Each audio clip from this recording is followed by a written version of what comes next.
Question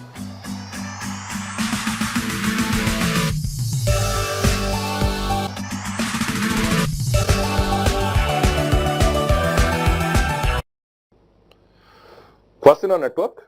Consider the following statements. The output of a linear circuit driven with a sine wave at a frequency f is itself a sine wave. Three statements are given, like the first statement at the same frequency, second statement is with chance of change amplitude, the third statement is with chances of change amplitude and phase. Which of the above statement is or are correct, right? So basically three statements are given and the options are set like this, like 1 and 2 are correct, only 1 is correct, like this, these are the options set. So this is a very standard property of any linear systems or any linear network, you can say. What I mean to say is, suppose if I say it's a RLC network or any linear device. So if I say it's a linear circuit means the popular case that we are already dealing with the RLC networks. To this, if any voltage or current, let's call it is x of t. If this is x of t, and if I say this x of t is something like xm cos of omega 1 t plus theta 1. If this is what the nature of the input, let's say, then any output of this network, whether you are finding any voltage or any currents, then the voltage or current in general can be given as, let's call the output as ym cos of omega 1 t plus theta 2. So the main point to be noticed here is the amplitude which was xm, that might be changed to something else ym. That's why I am using notation ym. But the frequency which was omega 1, that is still I am writing omega 1. I am not writing it is omega 2. And if I have written here theta 1, I am writing here theta 2. Right? So this is what the generalized statements. So what is the meaning? What we can generalize here? So to any RLC network or any linear system or to any linear circuits, if the input is a sinusoidal of certain frequency, the output is also again the sinusoidal the same frequency. But what is the change? The change is in amplitude as well as phase. The amplitude is xm, that becoming ym, this is theta 1, that becoming theta 2, right? Just to give you a quick idea, I can say something like this. Suppose if I say, if this is what 1 ohm and this is what a 1 Henry inductor, let's call, and to this, so let's call this is something like 2 cos 3t plus 45 degree kind of things, right? Let's say this is what the case is.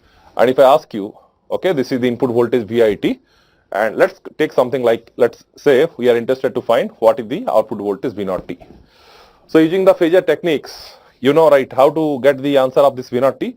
So in the phasor domain notations, I hope you all know this, because the frequency is given 3, so you can write it is j omega L, right? J 3 and R is R itself, and the phasor notation of this is 2 angle 45 if I take cos as the reference. So what is the phasor voltage V0? So you can say it is J3 by voltage division rule divided by 1 plus J3. So this is whole multiplied with 2 angle 45 degrees. Isn't it? So after simplifying this, let's, so how much you'll get if you simplify this? We can write this is 3 angle 90 whole multiplied by 2 angle 45. And what is this? This is square root of 1 square plus 3 square.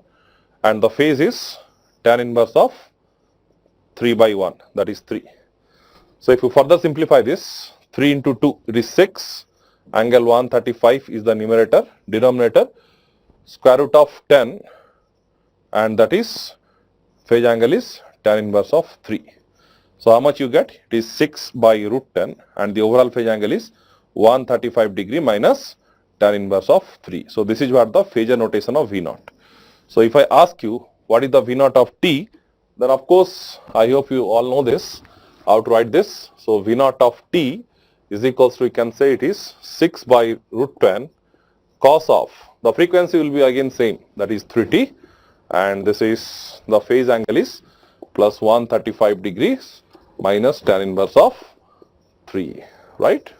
So this is what the output voltage is. So what I have done it, so I have evaluated what is this. So I have taken the corresponding amplitudes with the same frequency as the source. So I have written cos 3t and phase I have written like this. So now notice one thing, this is what the input was given to this RL network and this is what the output I am getting. Now if you make a comparisons, frequency remaining same, right? So what are the change? Which was 2, that has become 6 by root 10. That's why I have written here xm and ym, and the phase which was 45. So it is coming 135 degree minus tan inverse of 3, right? So that's what the general statement, and this is just for your own convenience, right? Okay. Now, suppose if I say here, this is not there, so only this is a source is there, and there is nothing, like it's 1 ohm is connected, and I'm asking what is the V naught of t. Then in this case, of course, it's open path, there is no drop, there is no current at all. Then what is the output means? Output voltage equal to input voltage. So if I ask you what is the V naught t in this case, then your answer will be this equal to VIT, and that is of course equal to 2 cos 3t plus 45 degree. But in this case, it's a very special case I am taking intentionally so that no current is flowing. So output voltage same as the input voltage. But in general case, right, so there is a chance it will change. That's the word, the chance has been used, right? So now let us cross check these all statements. The first statement is saying, see the statement, the output of a linear circuit driven with a sine wave at a frequency f is itself a sine wave at the same frequency. Is this correct? Yes, this is correct because frequency is remaining same. If I see this second statement, with chance of change amplitude, is this correct? Yes, because which was xm, that becomes this is also correct. What about the third statement? With chances of change amplitude and phase, is this correct? Yes, this is also correct. So all three are correct. But unfortunately, if I see all the options, no option contain 1, 2, 3. But strictly speaking, I mean the second statement itself is covered in the third statement. So probably that's why they have not given. But I mean there is no point to consider second statement if I consider the third statement because this statement is included here itself. So obviously based on this, we should say option C is the correct answers. At same frequency, that means if the input is sinusoid with certain frequency, output is sinusoid with same frequency, with chances of changing amplitude and phase. So notice the word chances. Chances in the sense, if I take a special case like this, there will not be many change, right? But if I take like the inductor case I have taken, or if you take any RLC network, there are of course chances like it will change. Anyway, if you see this first and third statements are correct, second is also correct, but second is already embedded in the third statement. So based on the options, option C is correct. C is the right answer for this. A mathematical expression for 50 Hz sinusoidal voltage of peak value 80 volt will be how much? So you know generally the standard form of a sinusoidal voltage waveform is like Vm sine omega t plus phi, or you can take cos as well, but if you see the options all are given in sine, that's why I'm writing in the sine forms. But in these questions, if you notice the frequency is given 50, peak value is given 80, right? So what is the peak value here? Vm is the peak value. So this is 80 and this is sine. What is this omega? Omega is 2 pi f t plus phi. But there is no information of phase, right? You see all the options, there is nothing. So it means it is 0 actually. So it is 80 sine, this is 2 pi into frequency is given as 50. So this is 80, of course t, sine 100 pi t. So as you know, pi is 3.141, right? So if you multiply pi with 100, so how much you get? So this is 80 sine 314t. So this is what the expression of this sinusoidal waveforms. This is of course very low standard questions where 12th class students can easily answer it. So anyway, the answer is 80 sine 314t, which is given in C. So because from the options there is no phase information, it means phase is 0. By putting the corresponding value of frequency and the peak value in the standard forms, we are getting the answer as 80 sine 314t, which is option C. C is the right answer for this. Consider the following with regards to graph as shown in the figure given below, right? So there are four statements are given: regular graph, connected graph, complete graph, non-regular graph. So one diagram is given and these are the four kind of graph are given. So which of the above are correct? Like the option A is 1 and 4, option B 3 and 4, option C 2 and 3, option D is 1 and 2.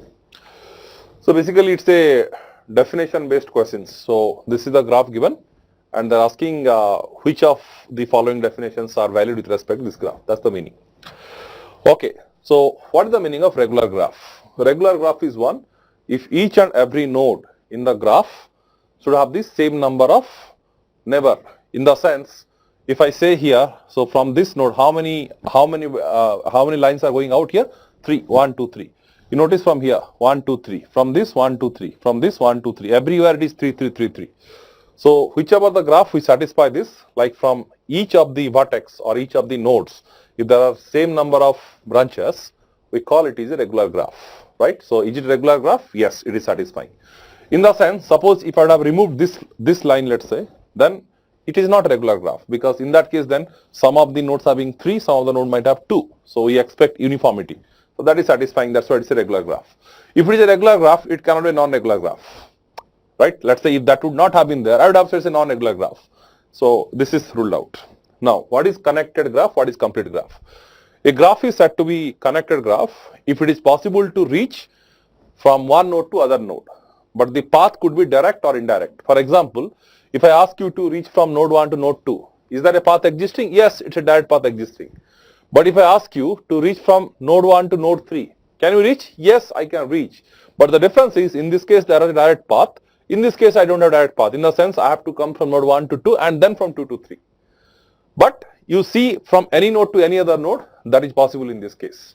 So such kind of graph, if there is a direct or indirect path exists between any two nodes, then we call it is a connected graph. So is it satisfying? Yes. Can I go from 5 to all the nodes? Yes, I can go. If not directly, but the indirect path I can go. Let's say if I want to go to 5 to 2, I can go like 5, 4, 3, 2, or I can go like this. So you target any node, you can reach to any other node by following some kind of direct or indirect path. So it is satisfying connected graph? Yes. Then what is the meaning of complete graph? So it is somewhat similar to connected graph, but in connected graph we are flexible. We are saying the path could be direct or indirect, but in complete graph we are very strict. We would say if there exists a direct path between each and every node, then it is said to be complete graph. In the sense, you don't have flexibility to choose the indirect path. For example, 1 to 2 direct path is existing. Is there a direct path from 1 to 3? Of course not. So this is not a complete graph. So if I would have a graph like from each node to any other node I have a direct path, then that is said to be complete graph. That is not happening in this case. So complete graph, it is not happening because it is regular graph, it cannot be non-regular graph, right? So if you see this, so it is satisfying like 1 and 2, right? And which is given in option D. So D is the right answer. Actually, in this it is given 1 and 4 actually, right? This is 1 and 4, right? So that of course cannot be possible. So correct answer is option D, 1 and 2. A network in which all elements are physically separable is called a distributive network, lumped network, passive network, reactive networks. So very standard definition again. So they are saying that in a networks, all elements are physically separable. Such a network is called lumped network. So let's quickly revise that what are the meaning of these networks. Distributive network is one where you cannot separate the physical element. Let's say the best example are transmission lines. So whatever the segment you take, everywhere you will have RLC, RLC, RLC. You cannot, if I ask you give me 1 ohm, you cannot give it because you cannot separate that R. Whatever the small segment you take, everywhere the RLC, RLC will be there. So that is not separable. So such kind of networks are known as distributive network. That's why transmission lines are always referred as distributive network. What is lumped network then? So that network where the elements are separable, the RLC components could be separable, that is called a lumped network. So what is the lumped example? All the networks what you are handling the network theory subjects, that is what the lumped network you can say. For example, this is, so let's say the resonance network if I take series RLC network kind of things. So this is again it's a lumped network, right? So in lumped network case we are using the KVL, KCL etc. But in that things distributed network case, transmission line means electromagnetic theory concept is being used. Right, so that network where the elements are physically separable, RLC kind of things, that is known as lumped network. What is passive network? Passive network means there are no energy sources in that network. You will have only RLC, RLC, RLC, not voltage source, no current source. Now, reactive networks is like which contain some kind of reactive elements like LC kind of things. But anyway, as per the information given, network where all elements are physically separable, it is called to be a lumped network. So option B is the right answer for this. 3 identical impedances are first connected in delta across a 3-phase balanced supply. If the same impedances are connected in star across the same supply, then which of the following is correct? Like the phase current will be 1/3, line current will be 1/3, power consumed will be 1/3, power consumed will be halved, right? Let's see.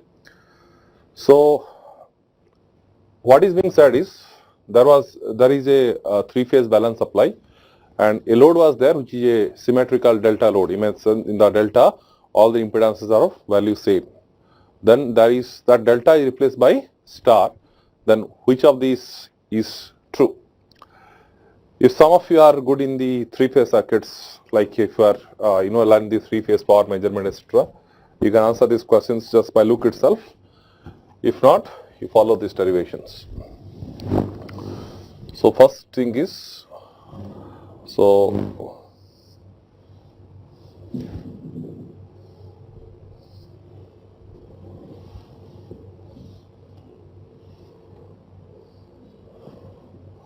this is a delta load, okay.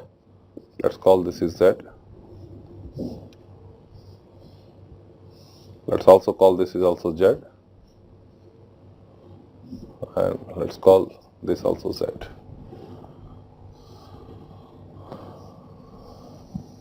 Okay. This is the delta load. So this is the line, right? So these are connected to the supply. So this is the load I am explaining. So this to this voltage is called as the line voltage. But do you think line voltage equal to phase voltage? In the sense, this line voltage equal to the voltage of these elements? Yes. In the delta case, that is true. So whichever the line I will take, if I take this and this, so this voltage equal to this phase voltage. If I take this and this. Similarly, you take, this and this if you take, so it is appearing across this. So of course, VL equal to V phase. So this is the line currents which is coming from the supply side. So can I say line current equal to phase current? Of course, that is not correct. So in the delta case, we have a relation IL equals to √3 I phase. So this current equals to, if it is a balance supply, if it is a balance load, right? So it turns out that IL happens to √3. I am not saying how it is happening and all. So this is a very standard results. So in the delta connections, so we have VL equal to V phase and IL equal to √3 I phase, right? So what is happening in the star case? Then we will make the comparisons. So if we have the star load,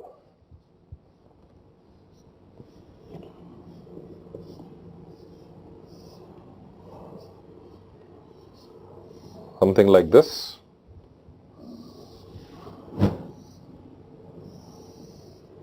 Okay, this is the star load. So this is the current is coming as the line current. This current is line current. So do you think the line current equal to phase current? Do you think this current equal to the current on this? Yes, that is true. So this current is phase current, the current that is being passing through this one. So all are again identical elements. So in the star connections, we have IL equals to I phase. And this voltage is called the line voltage. So this is VL, line to line, any line you take. So do you think the line voltage equal to the voltage of each elements? Of course not, because if I say this is not appearing across a particular load. So in the star connections, we have a relation VL equal to √3 V phase, right? So in this case, IL equal to √3 I phase, VL equal to V phase, but in star case, that's the case. Okay, now one thing is this, like you see, like if I am replacing the delta by star, so the first two options which are given, line current will be 1/3, phase current will be 1/3, that is not true. So anyway, there is no 1/3 kind of factors. So answer should be with respect to power. So let's calculate the power of this and power of this, then we'll comment regarding the power. Okay, if I calculate the power of these things, it's a three-phase things, right? So power is equals to, what is the power per phase? For each phase, the power is V phase into I phase into cos phi. But because there are three phases are there, so each phase will contribute this, three phases together will contribute 3 V phase I phase cos phi. So let's make this in a suitable form so that comparison will be easy. So what I want to do is, let's try to obtain this particular answers with respect to the line voltage parameter. So same thing we'll do. Either we can consistent with respect to phase or with respect to line, so that we can make the comparisons. So what I am doing is, so is equals to 3 in place of V phase, because we know for delta V phase equals to VL, so I am writing it is VL. So, and what is this I phase? This I phase is nothing but equals to V phase by Z, right? It is V phase by Z, and this is the cos phi, isn't it? What is I phase basically? I phase is the current passing through in any of this load. So that is of course equals to V phase by Z. But what is V phase? V phase is nothing but equals to VL. So this is 3 BL into VL by Z, and this is cos phi. So how much you are getting? This is, you are getting 3 VL square by Z, this is cos phi. So power of this delta load, 3-phase delta load is coming as 3 VL square by Z whole multiplied by cos phi. So let us also calculate the power of the star and then we'll make the comparisons so that we can reach to some conclusions. So if I speak regarding power of the star elements, okay, so power of the star elements, so this is again 3 V phase I phase cos phi, because per phase power is V phase I phase cos phi. So 3 phase means this is the case. So this is nothing but equal to 3. What is V phase? Right? So V phase equals to VL by root 3 from this, because for star case it is VL by root 3, right? So then it is I phase. What is I phase? I phase nothing but equals to IL and this is cos phi. So this is coming as, so root 3, here 1 root 3 will be cancelled, root 3 VLIL cos phi. This is again a very standard relation, root 3 VLIL cos phi. But to make the comparison, so let us try to obtain these relations in terms of only VL, so that comparison will be easy. In the sense, let us replace this IL by something else. So what is this IL basically? This IL is nothing but equals to I phase, isn't it? This IL is nothing, in this IL is nothing but equals to I phase. But what is this I phase? This I phase is nothing but equals to V phase by Z. Do you agree or not? I phase. So what is the voltage I phase? This voltage equals to, so this current I phase equals to this voltage by corresponding impedance. So V phase by Z. But what is this V phase? This V phase is nothing but equal to VL by root 3, because in the star case, V phase is nothing but equal to VL by root 3. So I can say in place of V phase, I can say this is VL by root 3, right? That is the what? This thing by Z, isn't it? By Z. So I phase equal to V phase by Z. What is V phase? V phase equal to VL by root 3. In place of V phase I have written it. So this is the case. So IL equal to I phase is coming this. So in this relations, wherever this IL is there, I am replacing the IL by this VL by root 3 Z. So if I do that, how much I get? So it is root 3 VL is as it is. In place of IL, it is VL by root 3 Z. This is cos phi. So here your root 3 and root 3 are being cancelled. So you are getting this as, so power of the star is what?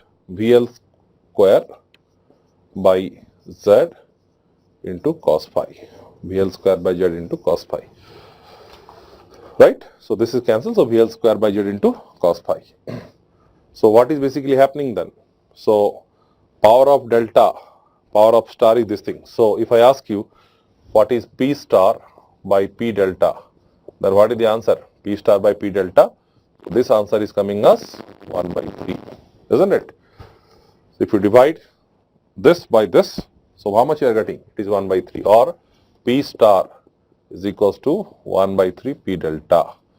So what I can say then in this case? So once you are replacing this delta by star, the power of the star is 1/3 times of the delta power. So what I should say? Power consumed will be 1/3. That is the right answer, which is given option C. So C is the right answer for this.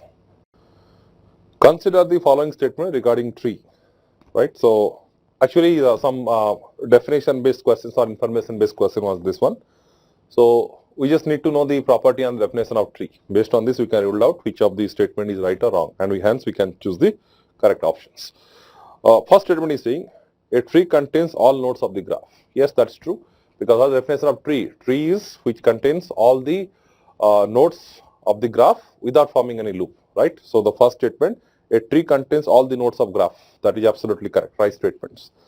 Second statement is saying a tree shall contain any one of the loops. No. What is the definition of tree? Tree should consider, it should have all the nodes without forming any loop. But second statement is saying that it should have loop. So that's ruled out. So you see that we need 1 and we don't need 2. So the only option satisfying is what? Option B, 1 and 3. By the way, what is the first statement given? Every connected graph has at least one tree. That's true. Because what is connected graph? From one node, you can reach to any other road. Path could be direct or indirect. So if there is a path existing, of course, it makes sense that every connected graph has at least one tree, right? So anyway, 1 is compulsorily true, second is contradicting. So 2 we don't want. If you don't want 2, it's only in B. and it is in 1 and 3. So 1 is true, 3 is also of course true, because if a graph you are having a data in that part to every nodes, it makes sense, it must have one tree. So answer is option B. A voltage Vt equal to 173 sin 314t plus 10 degree is applied to a circuit. It causes a current flow described by It equal to 14.14 sin 314t minus 20 degree. The average power delivered is nearly which of the following options?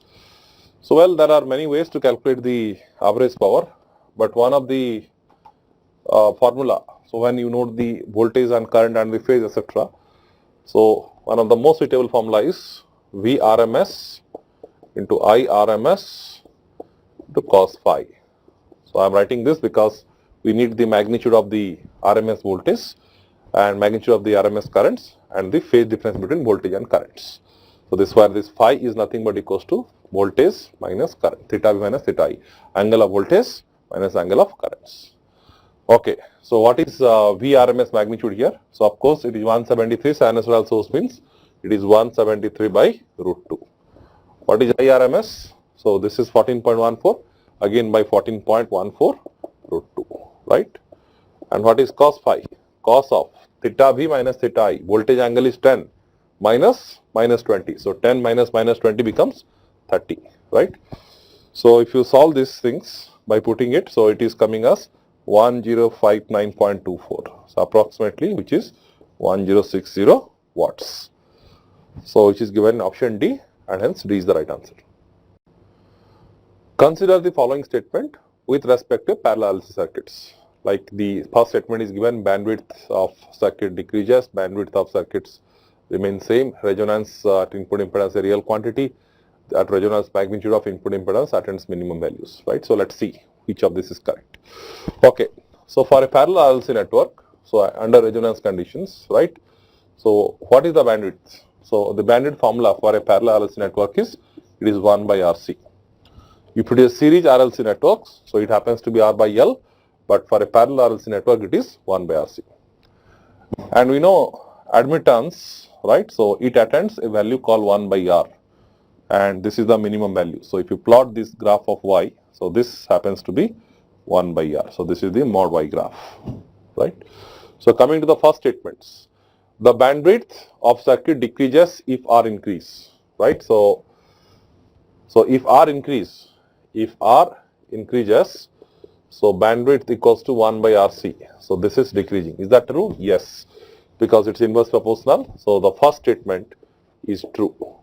If R increases, bandwidth decreases, that is true. Coming to second statements. Second statement is saying bandwidth of the circuit remains same if L increase. So, they are saying bandwidth is same if L increase. Is that true? Yes.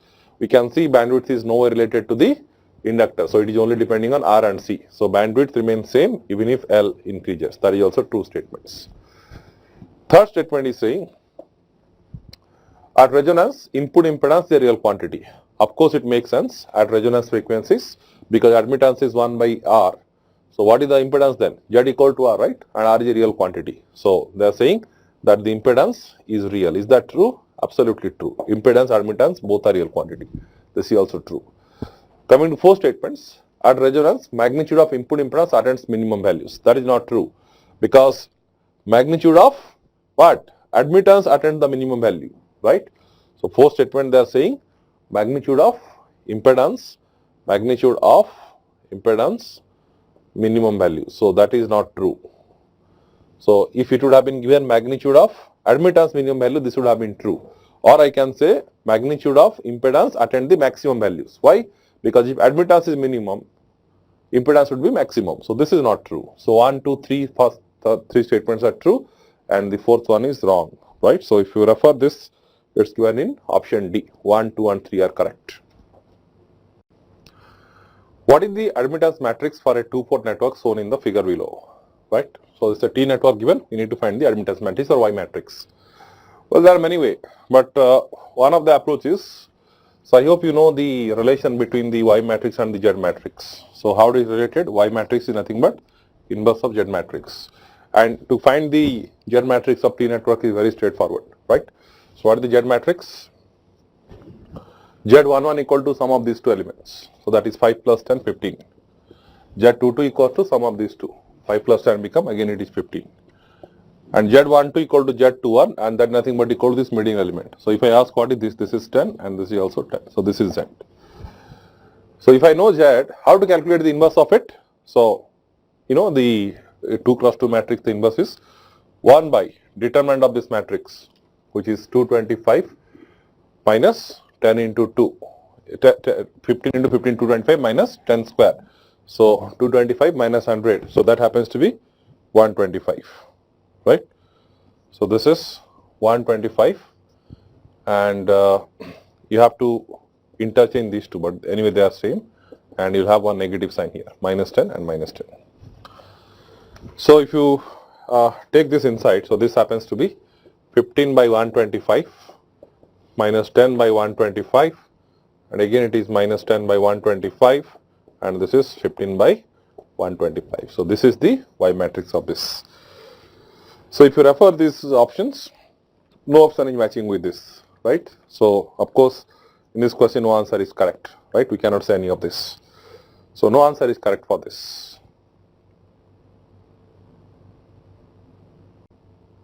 A two-port network is characterized by I1 equal to 3V1 plus 4V2, 6I2 equal to 2V1 minus 4V2. Its ABCD parameters are respectively which of the following four. So basically this is two equation given, and we are asked to find what are the ABCD parameter of this. So basically I can say this is a questions like to represent one parameter in terms of other parameters. So some equation is given, we need to correlate this with the ABCD matrix. For the ABCD parameters, what is the equation? B1 equals to AB2 minus BI2, and I1 equals to CV2 minus DI2. So if I can make any of the equation which look in this format exactly, we can make the comparison and we can conclude it. Okay, now I should check whether these equations can be directly correlated to this. This equation contains three variable I1, B1, B2. Is there any equation which is containing I1, B1, B2 directly? No, no equations. Let's try the second one. This equation is containing I2, B1, B2. So any of the equation containing I2, B1, B2. So this is I2, B1, B2. So this is containing, right, I2, B1 and B2, right? So these equations can be rearranged, which will be looking something like this. So I'm trying to rearrange this equation now, like B1 is equals to, right, something B2 plus something I2, so that we can compare this equation with this, we can conclude what is AB. Let's do that. So I can say 2V1 is equals to 4V2 plus 6I2. So V1 is equals to 2V2 plus 3I2. Alright. So this is what looking like the first equation. So if I write it again, it is like AV2 minus BI2. By comparisons, A equals to 2, B equals to minus 3. A equals to 2, B equals to minus 3. I got this. So I got A and B, right? So next task is to get C and D. So how to get C and D? You need I1 to be in terms of C and D. So how do I get it? So you need I1 to be in terms of V2 and I2 actually, right? So which is correlating C and D. You need I1 to be in terms of V2 and I2. So I1 I need. So this one I need in terms of V2 and I2. So V2 is already there, but I am expecting here to be what? I don't want the V1. What I want it should be V2 and I2. So I am expecting I2 along with the V2. So what I'll do is, so this equations, right? So what I got it here, I'll put it here in this. So that this will be coming in terms of V2 and I2, and we can make the comparison easily. So putting this equation here, so I can say I1 equals to 3 into, in place of V1, I'm putting this entire things, 2V2 plus 3I2, 3V1 plus 4V2. So if I simplify this, so I1 equal to 6V2 plus 9I2 plus 4V2. So I1 equals to 10V2 plus 9I2. But what is the standard equation? I1 equal to CV2 minus DI2. So if I compare this, so C equals to 10, D equals to minus 9. So C equals to 10, D equals to minus 9. So there is nothing new on this, just like comparison things. So the value of ABCD are like 2, minus 3, 10 and minus 9. 2, minus 3, 10 and minus 9, which is given in option B, and hence B is the right answer. A unit step voltage is applied at t equal to 0 to a series RL circuit with 0 initial conditions. Then which of the following statement is true? So let's first draw it. So what is being said is, so this is a step inputs and this is being applied to a series RL networks having initially 0 conditions. What is the meaning of initial 0 conditions? So they mean that before the switch is closed, the inductor current is 0. So let's verify which option is true. Coming to option A, it is possible for the current to be oscillatory. It is highly impossible because you know very well in the step response, the current always look like this. The response of first order network is always like this. Oscillatory response, you need 2 poles, right? So it will never happen with respect to first order circuits if the input is a step functions. It will never happen. So oscillations, it will never happen in the step in the first order network. So, and by the way, the response, the current response will definitely look like this. So this is first option, option A is not correct. It is possible for the current to be oscillatory. It is not possible. That is ruled out. Option B says voltage across the resistor at t equal to 0 plus is 0. So this voltage at 0 plus is 0. Is that true? We know that IL0 minus equal to IL0 plus. So this current which is 0, the same current is also there at t equal to 0 plus. Because at t equal to 0 plus current is 0 and in the same loop the current will be same. So it makes sense this voltage will also equal to 0 because current is 0 means the same current is flowing in the loop. So of course we can say the voltage of resistor at t equal to 0 plus is of course equal to 0. So option A was wrong, option B is coming right. Let's see what option C and option D are also saying. Option C is saying voltage across the resistor at t equal to 0 minus is 0. So option C is saying VR 0 minus is equal to 0. Is that true? Of course it is also true because at t equal to 0 minus the current is 0 means obviously again the voltage of resistor will be 0. So this is also true. Option D is saying the resistor current eventually falls to 0. So as I said, the current of inductor look like this, and because they are connected in series, the current of inductor and current of resistor will be same, and there is no chance it is like falling to 0. It is rather reaching to the steady state value depending on this step functions, right? So option D is wrong. So if you refer this, option B and option C both are true. So what is the answer we can say? There are 2 answers, right? B and C.